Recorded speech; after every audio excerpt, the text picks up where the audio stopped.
وهنا بقى يظهر عمنا الفرنسي ألبير كامو، الفيلسوف الوجودي اللي كتب مقال عبقري اسمه أسطورة سيزيف.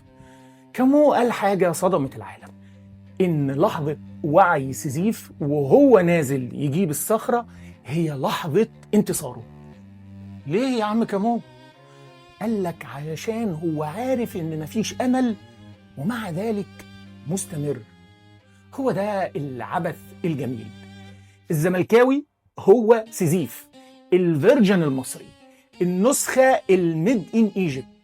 وهو مش بيشجع علشان البطولات، مع احترامنا طبعا للبطولات وحاملي البطولات والتاريخ يعني.